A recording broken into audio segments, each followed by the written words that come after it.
Hello, hope y'all are doing well. It's October 16th. It is Sunday evening. I hope y'all had a very great Sunday.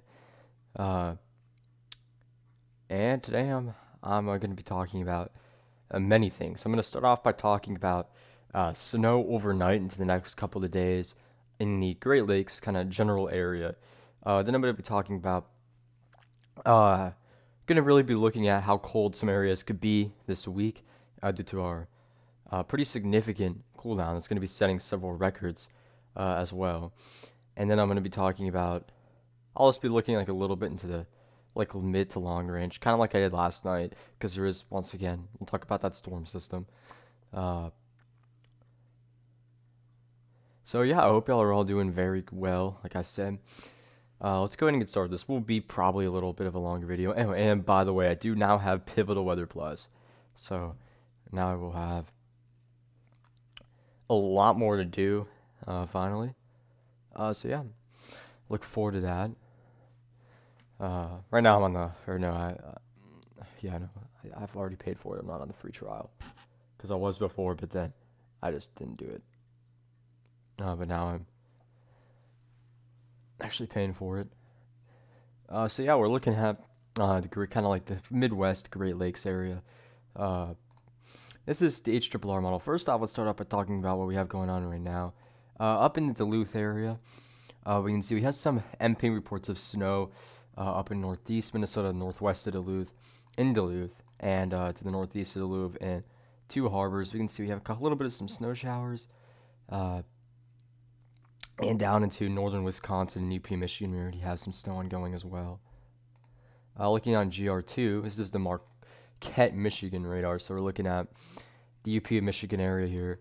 By Crystal Falls, Iron River, we already have some snow mixing in, and probably already up here as well. But the further you go away from the lake, the thing about this is like this whole system is that considering how warm the lakes are right now and the wind blowing off the lakes, it's going to keep the areas around the lakes cooler, or not cooler, warmer. So even though this is lake effect snow and stuff, some areas like right on the lake may not even it'll likely stay rain. That's going to be the case for Marquette. Marquette could get a little bit of snow, but then as you go outside of Marquette, we're going to be looking at some much more significant accumulations. Uh, Looking on Pivotal Weather now at the models. So overnight tonight, this is 5Z. This is looking at around midnight. And so you have a pretty good amount of snow falling across portions of UP Michigan into northern Wisconsin. Our low is over here. We also have some showers coming off the lakes in western Michigan. And as these temperatures cool overnight, we can see by 10Z, we're looking at 4 a.m. now, so that's central, 5 a.m. Central Time. Uh, a lot of heavy snow falling in UP Michigan. Once again, though, not really on the lakes, but we can see we have some snow starting to fall over the lake. And then over east side of Lake Michigan, or some of these snow showers are extending pretty far south into Wisconsin too. Although accumulations will be much lower down here, but I mean some areas could wake up to some. I mean maybe some snow. I wouldn't expect any accumulations. Uh, I mean like some areas could see some snow by tomorrow morning. Some snow showers. Same thing in western Michigan. Some areas could see snow showers. Could wake up to see like a little bit of some snow, maybe some accumulating snow too. In this area, I'd say like potentially that area. We can see snow kind of mixing in with that rain pretty far south into Michigan, and then the temperatures do warm up. But I mean, tomorrow afternoon we're still looking at some heavy snow pockets in UP and Michigan, all the way down into Wisconsin. Look at that, southern Wisconsin, northern Illinois, northern Indiana, also getting in on some of that snow. When we go back to the more longer range HRRR here, 18-0, we can see those by tomorrow afternoon. Northern Indiana is seeing snow. I mean, and even we even see a good bit of heavy snow, and maybe some accumulations too. Indiana into Michigan as well, like southwest Michigan as well. It's because this low just sits here. Uh, these two lows kind of just rotate around themselves, and this one comes back around. Tuesday, like Monday night into Tuesday, just bringing more precip. UP Michigan once again getting more snow Tuesday morning. as well as northern Michigan. Some areas will see some significant accumulations into the northeast. We can see not a whole lot until we get to Monday evening and Tuesday once those temperatures cool down. And we do see a little bit of snow in areas of western Pennsylvania, right along Lake Erie. We see some snow, but any snow we see will likely happen overnight and further away from the lake. This is an area where if you're like right along the lake, you will probably not see accumulating snow. But if you go further kind of into PA or in western New York, it could have a chance of seeing some snow. Now looking at accumulations, this is the National Weather Service blend of models. This is snowfall until Wednesday morning. This is kind of an average of several different models, which is better than just looking at one model. This is much better than just doing that. We can see, look at these accumulations across UP and Michigan, and also notice the cutoff between like where the lake is. Like along the lake, you barely see any, but then you go further inland and you see a lot of snow. I mean, this is indicating up to 2 feet of snow west of Marquette. Pretty large pocket of a foot plus, and UP, Michigan, and the northern Wisconsin there. Even some spotty accumulations all the way down in the areas of Wisconsin there, southeast Wisconsin, maybe an inch in some areas. And then we see that pocket in northern Michigan, it's not really significant accumulations, but some decent accumulations for middle October. I mean, for mid-October, 3 inches. So a good couple of inches up there, and then a couple of inches as well in areas of Indiana, north of Indianapolis, kind of up to like near Kalamazoo, I think. 1 to 2 inches in some areas. Just depends kind of if you get under those, like where you are positioned with those bands. Into the northeast, we can see good bit of snow across areas of PA and New York. I do expect maybe some accumulations could be higher than this in some very small areas, fairly like localized areas, but general, I mean, kind of, not general, but like generally most areas will see a couple of inches or like in some small pockets, but then outside of that, just like trace amounts up to like ½ inch, maybe an inch. And then we can see down in the West Virginia, we see a good bit of snow as well. So yeah, we're looking at like really our first snowy couple of days in multiple areas, along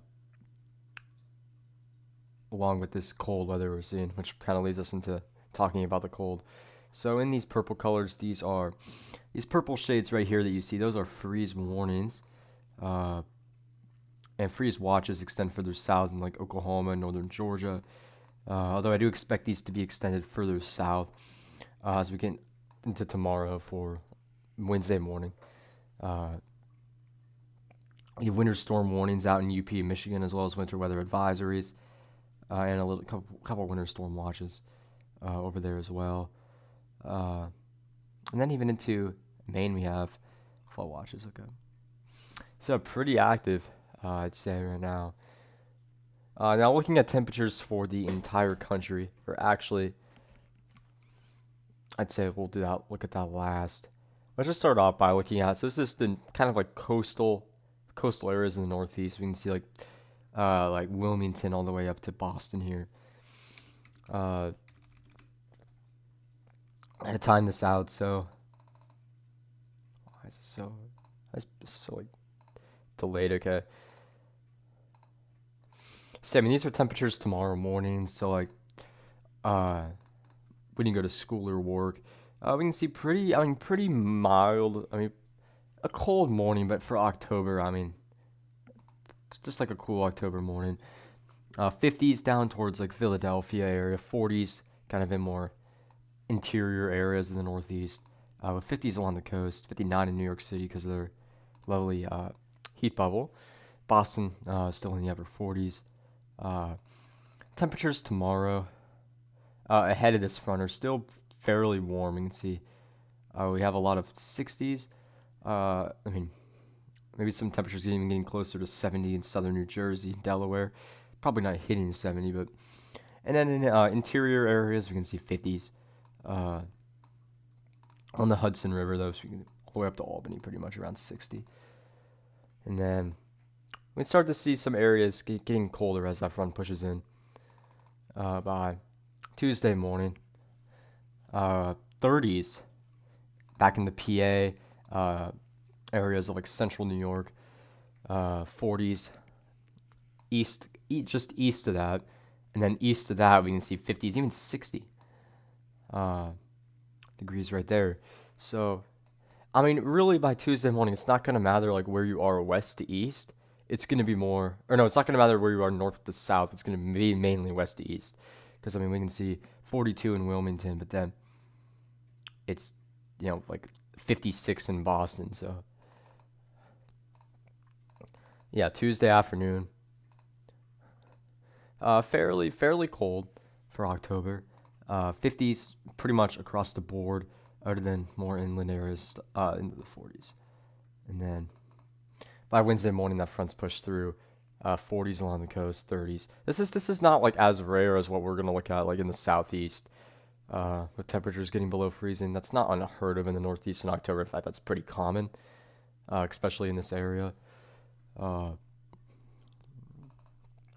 yeah, we can see we really don't get below freezing like along the coast or near it. It's mainly like in central Jersey, like the further, like I mean, you get close to like down into the 30s in some areas, but not like to go like really get to that freezing mark. You have to go in the PA or like kind of west of the Hudson River.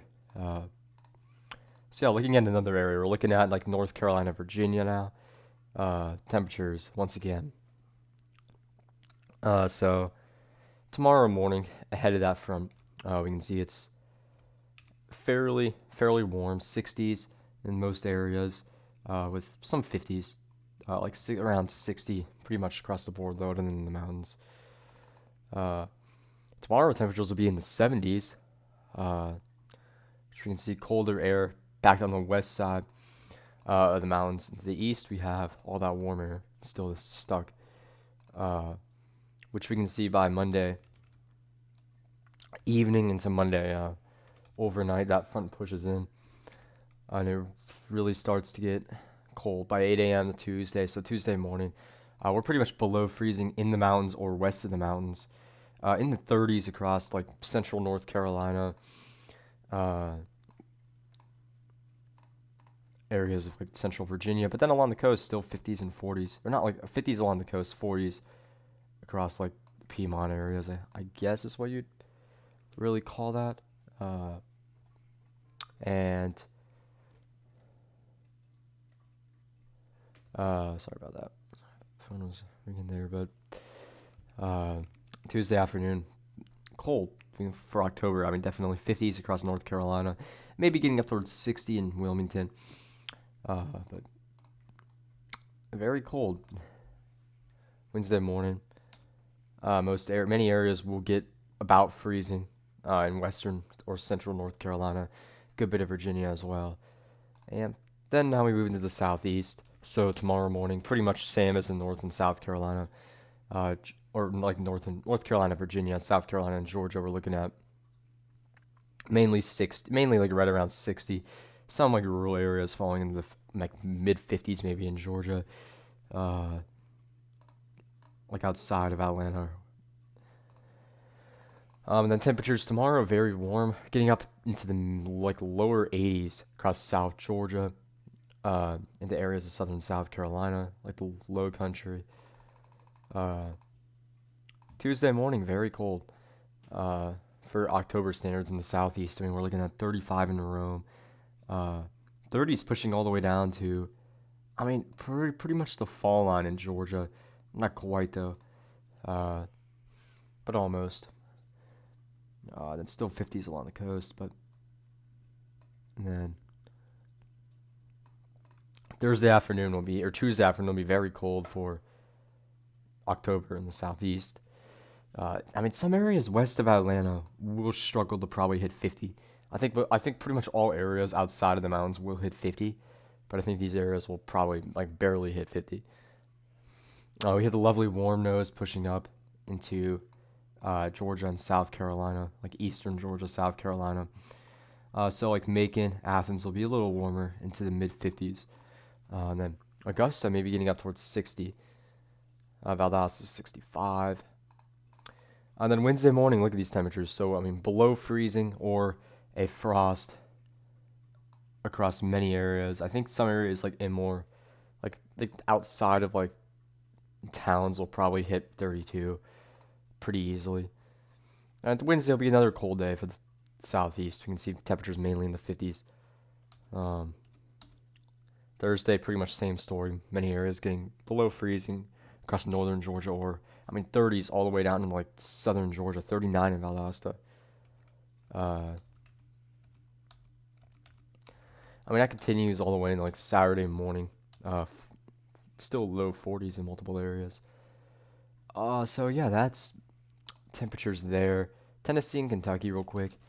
Uh, Tomorrow morning, bro, because we already had the front push through. We're already looking at 40s. Tomorrow afternoon, very cold across Kentucky and Tennessee. Not very cold, but pretty cold. 50s. Over towards Knoxville and Chattanooga, that we had some 60s because those areas are further southeast. But then the front is pretty much pushed all the way through by Tuesday morning. Everywhere is pretty much below freezing or at or below freezing, with the exception of this area here, as it's closer to the low. Don't have the cold air really being pushed down in that area as much. I mean, some areas will get into the 20s probably in Tennessee, Kentucky, and then Tuesday afternoon, 40s in many areas. Below freezing once again, Wednesday morning, pretty much everywhere. Thursday morning as well. And then Friday, but by Friday and Saturday it starts to definitely warm up. I mean, this is Saturday. We can see some areas, pretty much everywhere is in the 40s at this point, other than in the mountains. So yeah, now looking at kind of the overall, like a bigger picture of this area here, this area will be very cold. Like Minnesota, areas of eastern South Dakota. Tomorrow morning, we're already looking at, temperatures in the low 20s, very low 20s. I mean, even approaching like the teens. Many locations will not get above freezing, which in this area that'll be helping to keep that snow on the ground and keep it accumulating. But look at these temperatures Tuesday morning. We have teens all the way down in the Omaha. Outside of Omaha, we do have teens. Up in the South Dakota and North Dakota, Fargo's at 17. 20s all the way into like central Missouri, like mid 20s. Well, it's like well into the 20s. And then very cold once again on Tuesday. And then these temperatures don't really, moderate a little bit, but still some areas getting below 20 Wednesday morning. And then Wednesday's a much warmer day. Thursday night, though, it's a lot. Wednesday night, it's a lot warmer. With some areas, with the same areas getting down to 32, but nowhere near like 20 or like 18. So yeah, that's pretty much those, like the general look at temperatures for, or not really the general. That's what we're gonna be looking at like temperature wise over the next couple of days of this big cool down. Just wanted to focus on that for a while, and briefly before I end the video because it's probably getting kind of long. I don't want to make it too long. Let's talk about the storm system next week. So this is Saturday afternoon. We can see we have a low located in Wyoming there. Pretty warm out, like in front of this. We're looking at, because Saturday, like I just talked about a little bit. I just talked about a little bit ago. It's a lot warmer, and that's because that is due to this storm system. And this dumps so much snow across areas of the Rockies. Just look at all that snow, and then that low dips down into Colorado. It takes about 2 to 3 days since it enters like the U.S. to get down there. So it's just dumping a lot of snow, bringing a lot of wind. Then it moves into the plains by next Monday. We can see that low in southwest Kansas, kind of Oklahoma Panhandle. A lot of precip. This is a big shift from what we were looking at yesterday at that low up in Minnesota. So also, we really don't know what's going to happen with this, or I don't know. It's pretty unclear what's going to happen. But then it does move into that area. Classic comet head looking storm system, and we do see snow on the backside. So that's that. And looking, that's the GFS. Looking at the European, which I don't think the 18Z goes out far enough. In fact, it does not. So with the 12Z European, we can see completely different. That low goes way up into It just goes through the northern plains. It doesn't start down here really. It doesn't. It also does not bring it near as much as much snow to areas of the Rockies. So yeah, that storm system's pretty unclear, but it's starting to kind of look like we're gonna see that. That'll be our next big event. Uh, and it does look like the east will warm up due to that pattern. Yeah, we can see Saturday. I mean, we start to go into that classic pattern that we always see in the winter, with the east being warm. So, I mean, I don't. At this point of the GFS run, it's pretty like it's like pretty much fantasy land still. But I mean, it could be hinting at maybe a pattern change in the future. Uh, Maybe in the east where we could be seeing like the lovely ridge that we always get that ruins the winter year after year, especially in the southeast, which is the reason many areas have not gotten their average snowfall in 5 years. Uh, or no, my bad, like four, yeah. But we'll see what's gonna happen. We'll take a look at this again either tomorrow or Tuesday. So I might be able to get a video out tomorrow, if not Tuesday for sure. This week doesn't look too busy for me, but it's about as busy as last week, so I don't think I'll be able to post every day, but I should be able to post most days. But yeah, I hope y'all enjoyed the video. Hope y'all have an excellent day tomorrow and a good rest of your Sunday. But yeah, goodbye.